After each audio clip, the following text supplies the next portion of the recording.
Tales of Tanorio's release is approaching, so I've gathered data from every trailer, teaser, update log, and tweet they've made and condensed it into this video.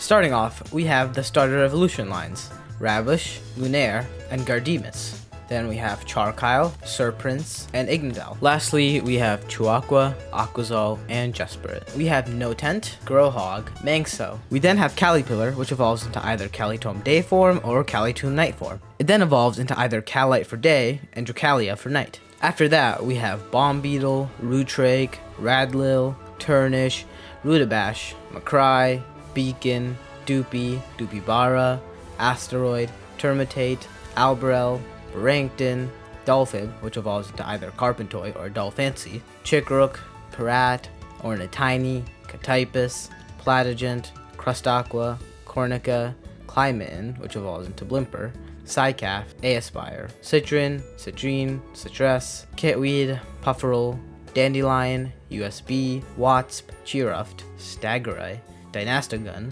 Dynastagun's Chaos form, Chinsany, Mysticade, Boardrake, Chromeleon, Cashroom, Necomang, Necron, Necronsoleil, Popadin, Palladios and his order form, Drippo, Perlazy, Taroger, Snowloth, Juvalazy, Snowkit, Rackold, Tanakice, Elagello, Mammatundra, and last but not least, Raptini. There have been a couple Tanorian reskins that were revealed, such as Winter and Halloween form Doopy, and the Winter variant Fordrake. Next, and probably the longest section. Starting with the shinies, the base shiny odds are 1 in 2,000.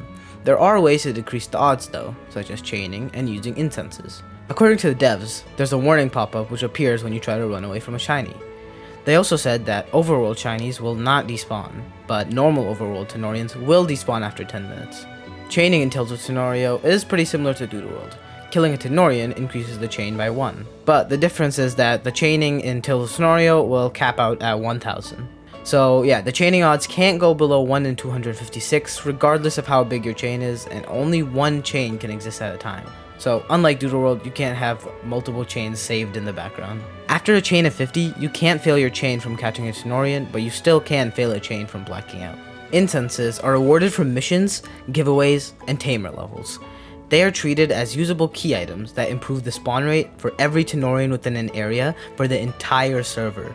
Incenses currently come in 3 different tiers: level 1 boosts for 10 minutes, level 2 boosts for 20 minutes, and level 3 boosts for 30 minutes. These are stackable up to 3 hours, allowing for group hunting in areas with improved base spawn rates and odds.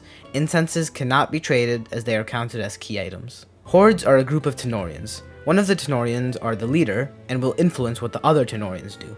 The non-leader Tanorians can sometimes choose support moves to help out the leader Tanorian. Hordes have a 15 to 20% chance of appearing after a certain point in the story. Dungeons. Dungeons and depths used to be 2 separate entities, but they decided to fuse them. We haven't got much information about dungeons from the devs yet, but they have said that it would include puzzles, uniquely designed challenges, and much more. Missions. This is probably one of my most anticipated features out of everything they've announced. There are 3 types of missions: daily, weekly, and global, each of which have their own unique reward and quest pools. Quests are split into 4 different difficulties: simple, standard, master, and ultimate. Global quests will require all players in the game to work towards a single goal for a reward. The reward can range from having boosted odds or even limited time items. Global quests will appear during events such as Halloween and Christmas, but devs can also start them manually. Tamer levels show the experience the player has within the game, and, according to the devs, currently caps at level 50. Experience can be earned through a variety of methods, such as completing missions, defeating trainers, battling, and trading. With each level you gain, you can obtain a variety of rewards from Tanopounds, mounts, and items. Experience earned after level 50 will be saved until the level cap raises and will be converted into rewards. It's basically Tales of Tanorio's version of the Lumen Legacy Mastery System. Ruptures. Ruptures are a mix of raid battles, totem battles, and with some original Tales of Tanorio content sprinkled in. Ruptures can have up to 4 players in one den. If this requirement is not met, the remaining players will be set as NPCs. The host of the Rupture, first person to join, has the ability to invite players who meet the requirement to partake in Ruptures. If a player is in the area of a Rupture, they can join before the round starts. Players can only send out 1 Tanorian during a Rupture.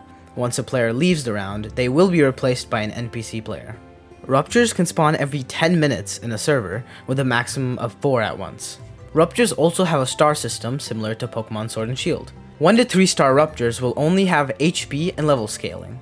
4 star Ruptures and above will also summon ally Tanorians. 5 star Ruptures and above gain effects after reaching certain HP milestones.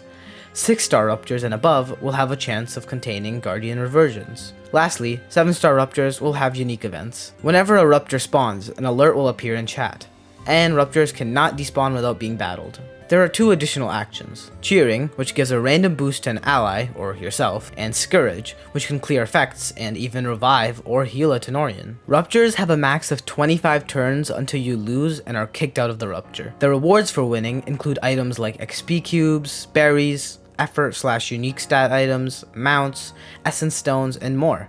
These rewards will scale the higher the stars are. The weathers that are currently going to be added in the game include shooting stars, rain, thunderstorm, fog, blood moons, aurora, snow, hail, wind, and sunny.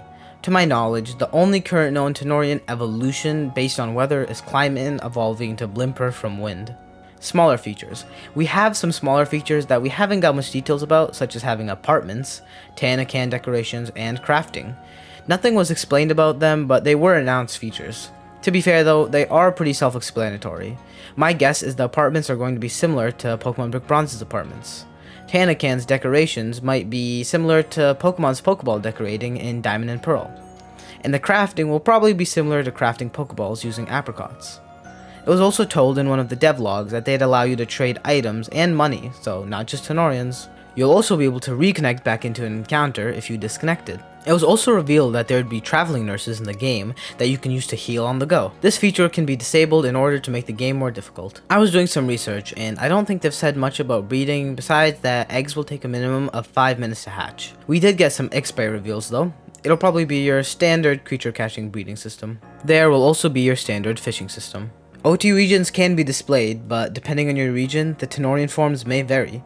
It's not necessary to get every form to complete the Tanopedia, and if you want, this feature can be disabled for privacy. Mounts will of course allow you to travel faster, but they'll also allow you to interact with the map by destroying boulders and other obstacles that might get in your way. Guardian Reversions are essentially the mega evolutions of Tale of Tanorio. There are 2 forms, Chaos and Order. Only a couple of Tanorians have had their Guardian Reversion forms revealed so far, and it was also announced that the starters would have Guardian Reversion forms as well. We also know that the Stadium stars also use Guardian Reversions. Next, they plan on adding a game pass called Tamers Plus. It's only for cosmetics since they plan on adding no pay-to-win game passes. It'll include animated wallpapers for boxes and exclusive battle send-out and receive effects. You will still be able to obtain effects for free, but these ones are Tamers Plus exclusive. And lastly, this is Tale of Tanorio's type chart, and the mechanics are complete. It was revealed that your first adventure takes place in Northern Tanorio. The blacked out area is content that will be added in the future. The area that isn't blacked out has the first 3 stadiums. It was also revealed that there are additional regions, the south, the east, and the west sides of Tanorio. There are also a couple zones that have been revealed: Tanaku Village, Prelude Plains, Fable Falls, Centridge Valley, Arksworth Outskirts, Makoto Beach, and Nikito City. First of all, the 2 canonical protagonists are Clara and Eden. There are 8 stadium stars, and 3 of them have been revealed: Raya, Manzi, and Alabaster. Your childhood friend Kira. Her description says, Kira is your neighbor and childhood friend who helped your family adjust to Tanaku Village. We also have Endu. His description says, an aspiring stadium superior, Endu desires to blaze his own path to fame. However, leaving your mark as a tamer takes a great deal of time and training in Tanorio. That's when he brainstormed the ultimate plan to get his name out there. Then we have the professor and his assistant. The description says, Tanaku Village hosts Southern Tanorio's best research facility, Tanaku Laboratory.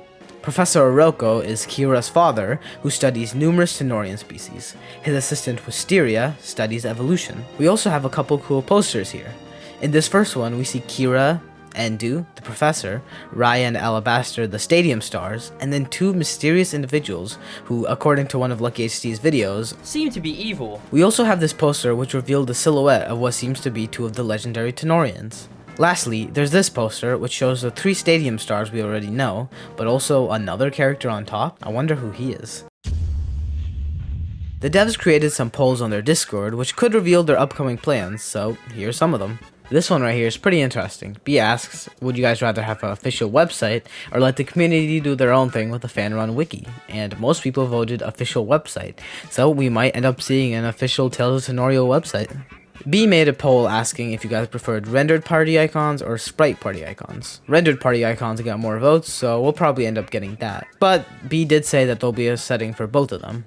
Utopia also asks if eggs should appear in the overworld behind players, kind of like, you know, a pet in Mining Simulator. And the general opinion was yes, so I guess we'll be seeing that. The last one I'll show is where Utopia asks if Guardian forms should be viewable in the overworld or exclusive to battles. Most people voted viewable in the overworld, which I personally agree with. So yeah, I think we'll be seeing that. And that's everything. Thank you to my friend Brodysterman for helping me gather info. I could not have done it alone. Tales of Tanorio is a pretty ambitious project, and there's a lot to cover, so I probably missed out on some details. Let me know if I missed anything in the comments below. See ya!